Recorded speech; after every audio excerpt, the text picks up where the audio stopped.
Hi guys, today we're gonna read A Tale of Witchcraft by Chris Colfer.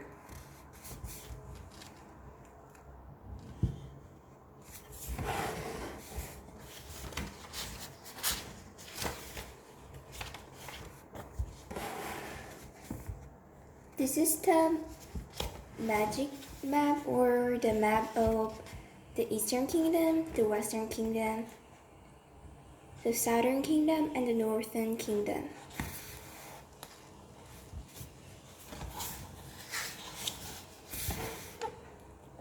Prologue. Oratius returned. It began in the dead of night where the world was asleep.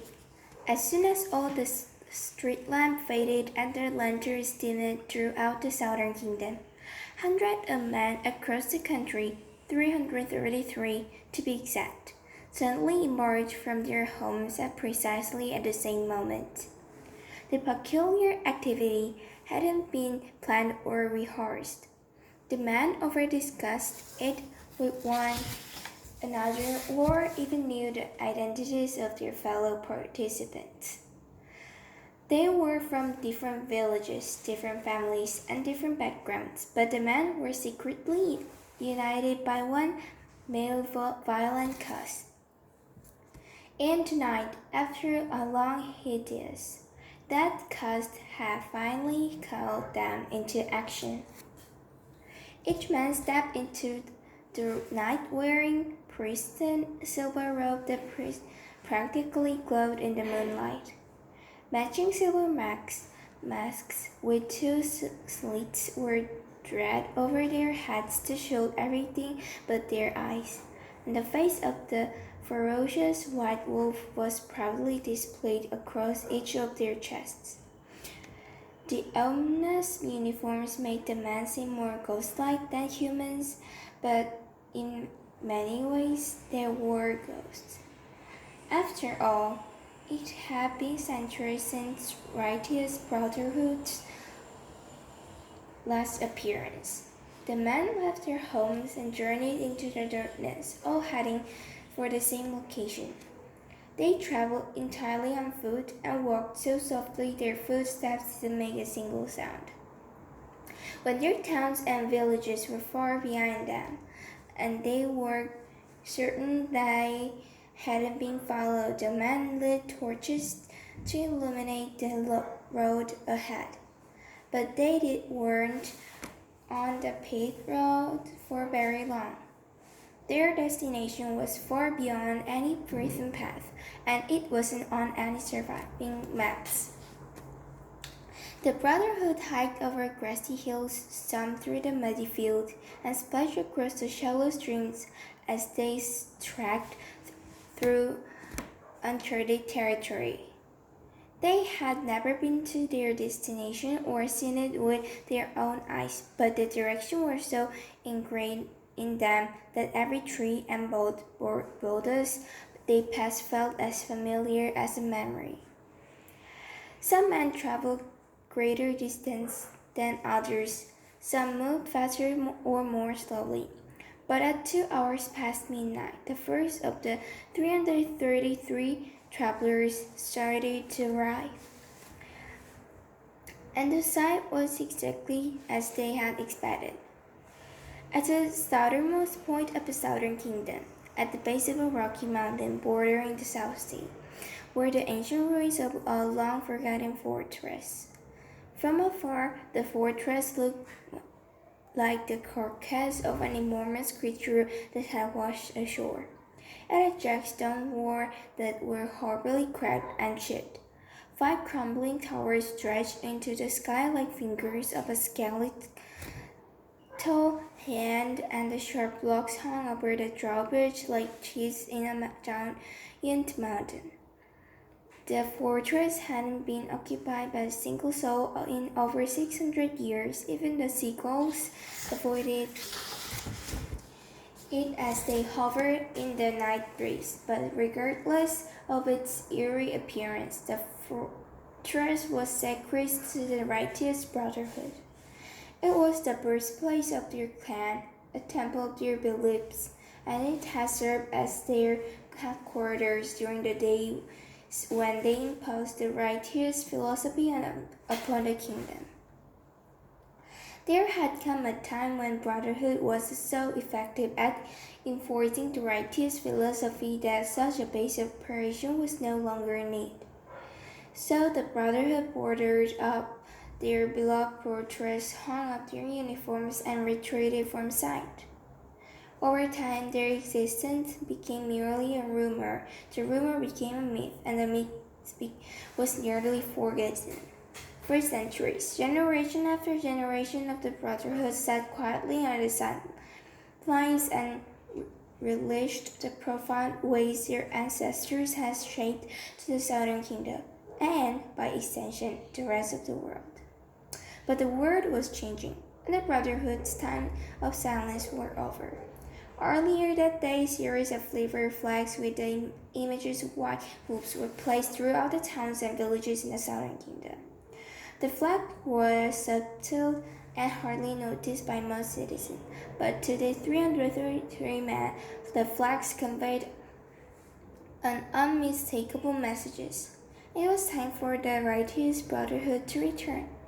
And so, later that night, once their wives and children were asleep, the men quietly retrieved their uniform from their hiding places, wrapped the silver robes around their bodies, draped a silver mask on their faces, and they promptly left their homes from the fortress in the south.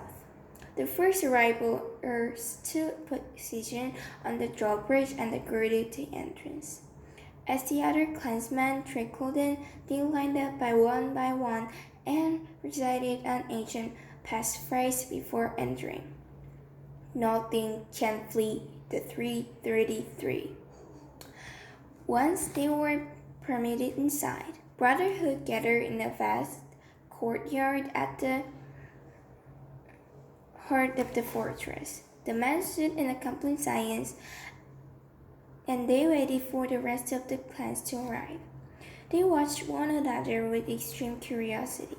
None of them had ever seen a fellow clansman before.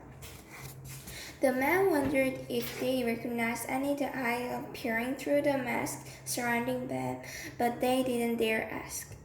The first rule of the righteous Brotherhood was to never disclose your identity, especially not to one another. As they saw it, the key to a successful secret society was keeping everyone a secret. At 5 hours past midnight, all 333 members were finally present. A silver flag bearing the image of a white wolf was hoisted above the tallest tower to mark the Brotherhood's official return. Once the flag was raised, the high commander of a clan revealed himself by placing a crown of sharp maple spikes on his head. The men bowed to their superior as he climbed to the top of the stone platform, where all 333 pairs of eyes could see him. "Welcome, brothers," High Commander said with open arms. "'Tis a glorious sight to see all of you gathered here tonight. Such a meeting has not been held in over 600 years, and our forefathers would be triumphed to know that the Brotherhood has survived the test of time. For generations, the principles and responsibilities of this Brotherhood have been passed down from father to eldest son in 333 of the Southern Kingdom's finest families. And on our father's deathbeds, we each swore an oath to devote our entire existence, this lifetime, and whatever lies beyond it, to protecting and upholding our righteous philosophy." The High Commander gestured to the Brotherhood as they patiently recited the righteous philosophy in perfect unison. "Mankind was meant to rule, and man to rule mankind. Indeed," the High Commander said, "our philosophy is not just an opinion, it is a natural order. Mankind is the strongest and the wisest species to ever grace this planet. We were meant to donate, and our donations is the key to survival itself. Without men like us, civilization would collapse and the world would return to chaos of primitive times. For thousands of years, the Brotherhood has battled the dark and unnatural forces that threaten the natural order, and our ancestors have worked tirelessly to ensure mankind's rightful supremacy. They destabilized the communities of trolls, goblins, elves, dwarfs, and the ogres, so that the talking creatures could never organize an attack against us. They deprived women of education and opportunity to prevent the weaker sex from rising to power. And most important of all, our ancestors were first to wage our war against the blasphemy of magic and sent its wicked practitioners into obliged. The clansmen raised their torches high above their heads and cheered for the ancestor heroic deeds. 6 centuries ago, this brotherhood accomplished its greatest feat yet. The High Commander continued, our ancestor carried out a meticulous plan to King Champion first, to the throne of Southern Kingdom, and then they surrounded the young king with an advisory council of high justices who were under the Brotherhood's control. So, the righteous philosophy became the foundation of the mightiest kingdom on earth. The talking creatures were ostracized and stripped of their rights. Women were legally banned from reading books, and magic became a criminal offense, punishable by death. For 600 magnificent years, mankind ruled without opposition. With the righteous philosophy safely secured, our brotherhood slowly faded into the shadows and enjoyed a prolonged period of rest. But nothing is forever. The brotherhood has been reassembled tonight because a new threat has emerged that was unimaginable until now.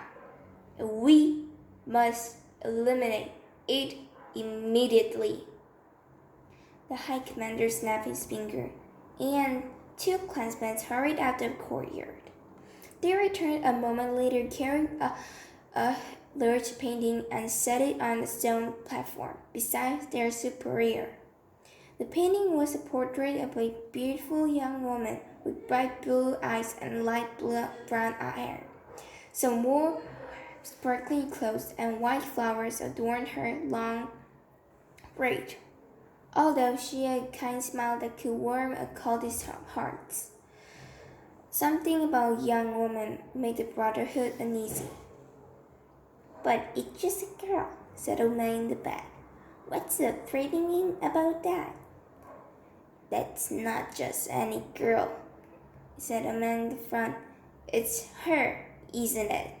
The one that people are calling the fairy godmother. Make no mistake, my brothers. This young woman is dangerous, High Commander warned. Underneath the flowers and the cheerful glowing lines of radiant street to righteous brotherhood has never encountered. As we speak, the monster, this girl, is destroying everything our ancestors created. A nervous murmuring swept through the courtyard, prompting another man to step forward and address an ancient plan. I know a great deal about this fairy godmother, he announced. Her real name is Bristol Evergreen, and she's a criminal from Chariot Hills. Last year, she was arrested for female literacy and conjuring magic. She should have been executed for her crimes, but Grisel Evergreen was spared because of her father, Evergreen, Justice Evergreen. The justice used his connection to lessen her punishment, and instead of death, she was suspended to her labor at the Brewster Correctional Facility for troubled young women. But Bristol Evergreen was only there for a couple of weeks before she escaped. She fled to the southeast in between and joined a deluge cover of fairies. She's lived there ever since, developing her sinful abilities with other headers like her. I say abilities are more than developed now. The High Commander chimed in. Recently, Bristol Evergreen bewitched King Champion 13 into amending the law of Southern Kingdom. The in-between was divided into territories, so the talking creatures and the fairies would have proper homes. Women were granted permission to read and seek higher education. But worse than all, Bristol Evergreen orchestrated the worldwide legalization of magic. Virtually overnight, every trace of the righteous philosophy was stripped from the Southern Kingdom's constitution.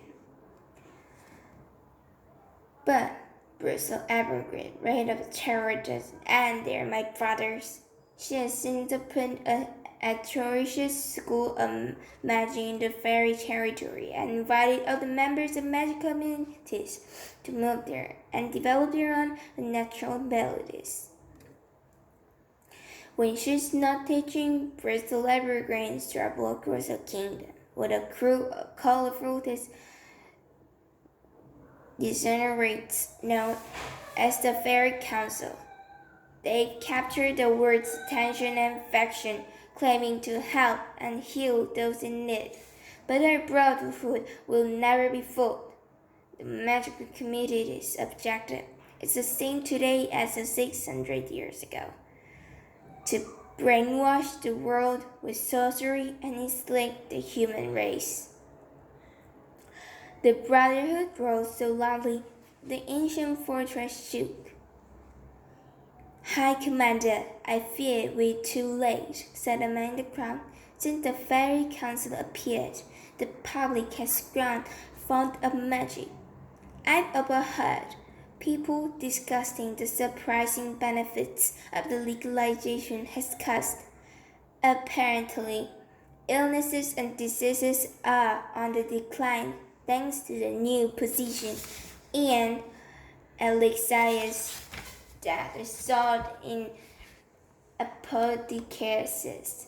They say agriculture is thriving thanks to the spells protecting crops from frost and insects. And people are even crediting our growing economy to the popularity of enchanted products. Every man wants a self-driving carriage. Every woman wants a self-sweeping broom. And every child wants a self-swinging swing set.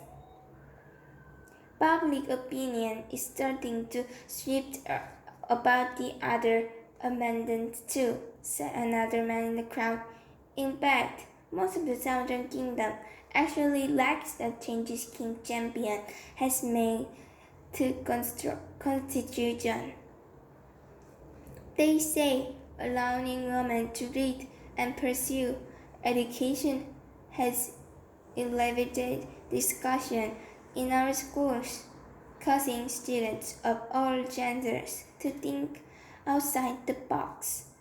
They say splitting in between into territories has made the talking creatures more civilized, and now travel and trade between kingdoms is much stable than before.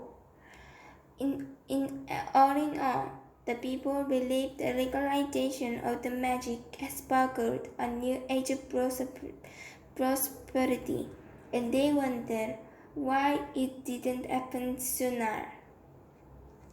Their prosperity is a facade, the High Commander shouted.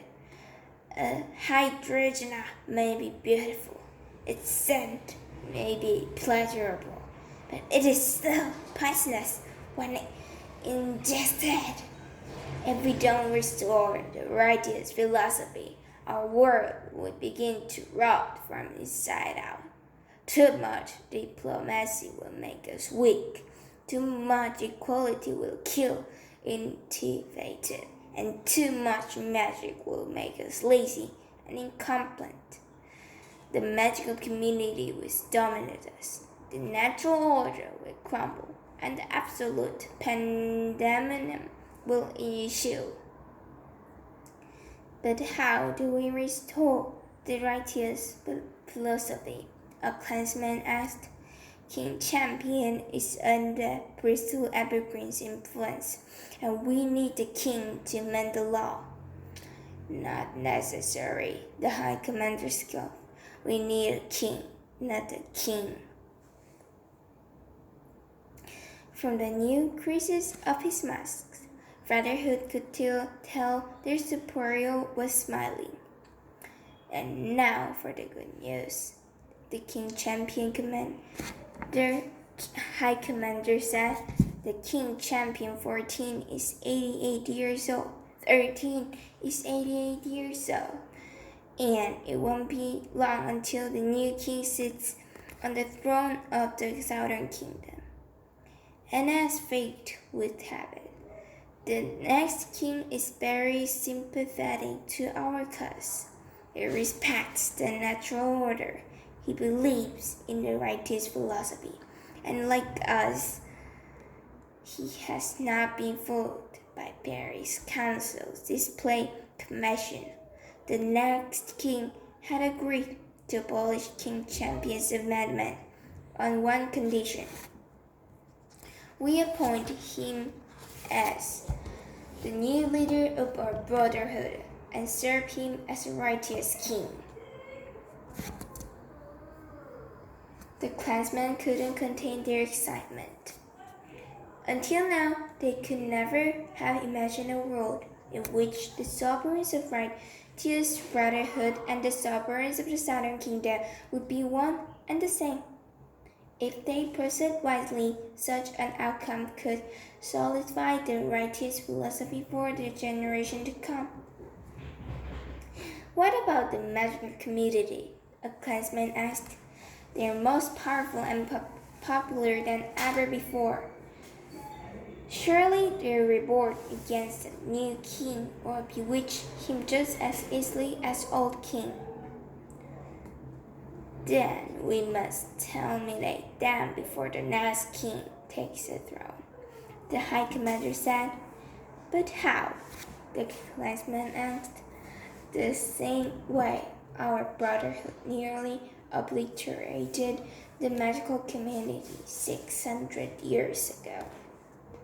And believe me, brothers, our ancestors were armed with much more than a philosophy.